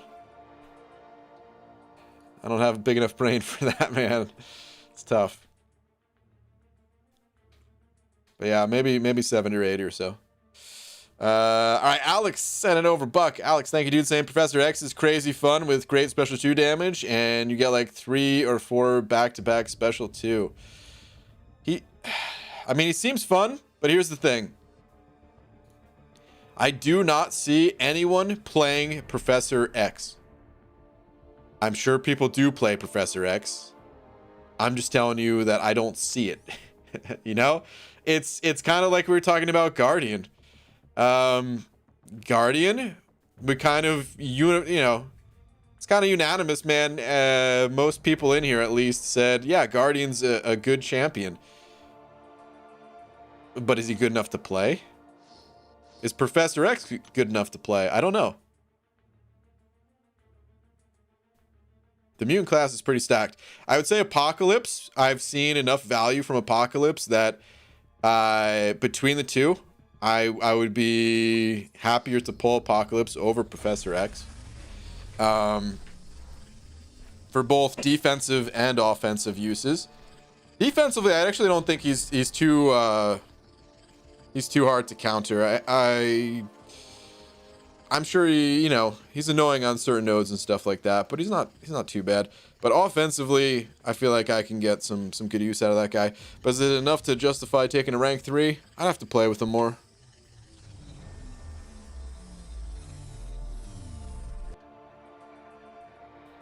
Just some gold, no units. Usually, how do we get Nexus crystals? There's a few different ways. There's a few different sources. In certain quests, it's just straight up the rewards. Or if you look at certain crystals to open, like the PHCs, you can see there's a small chance to get a Nexus crystal out of these. And like the other types of crystals that are, you know, similar to premium hero crystals. And then like special offers. Like Cyber Weekend, I'm sure we're going to see some Nexus crystals. And both Guardian and Professor X, and they're both awesome. Mine are just low level since they are new.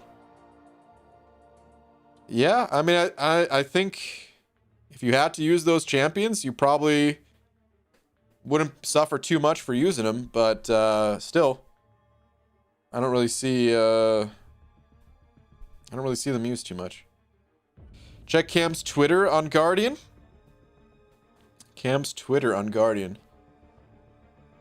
The recent? Can I pull up that right now?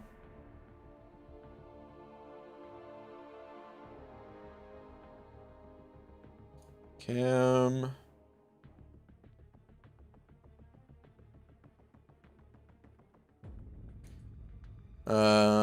This. Worth it alone for that block proficiency synergy, but not going to see me complain about this. I mean, yeah, we already know he could do... He has like the highest burst damage potential, I think, in the entire game. People... Didn't they like one-shot... didn't I think people like one-shot X23 in Labyrinth or something. I think there's videos out there of that. Of like, you know, X23 just with regular hits, she'll heal back to full, and then you pop your special, and I think that bursts X23 down completely. But where do you see that in regular gameplay? I don't know. I haven't seen it really. To give some context for the people just jumping in on the conversation, by the way, When I was talking about Professor X, is because I was talking about champions that I would automatically take to rank 3 if I pulled them, and that's, you know, same thing for Guardian too. Like, I don't know, the Guardian conversation's been going on a bit longer, but specifically about Professor X, and the reason I compared him to Guardian is because I think they're good, but I don't know if I would take them to rank 3 good, you know? BG, some good news for the account.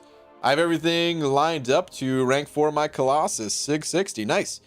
And Ghost Sig 60, as well as pulling a new 6-star soon. Praying for Corvus, Cap Marvel, Doom, Human Torch, Claire, etc. That's awesome, dude. Good luck. But those are some very powerful champs, Colossus and Ghost.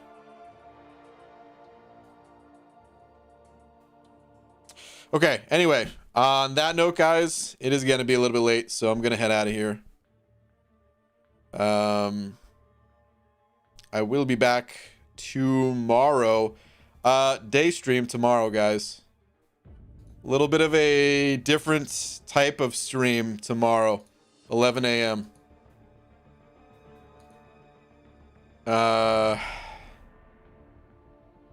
Hopefully I'll see you guys then. Should be a fun one. I'm not going to get into exactly what I'm doing. It is not the follow-up to McFabio. 11 a.m. Pacific, by the way, which is about 12 hours from right now, wherever you are in the world. But it should be fun. So anyway, I'll see you guys then. Shout out to Thomas Shaw for being tonight's biggest D. Appreciate it. God, my eyes are still a little bit dilated. Holy jeez. But yeah, thank you to everyone else too. Appreciate the support as always, guys. And I will see you guys tomorrow. Good night, everybody.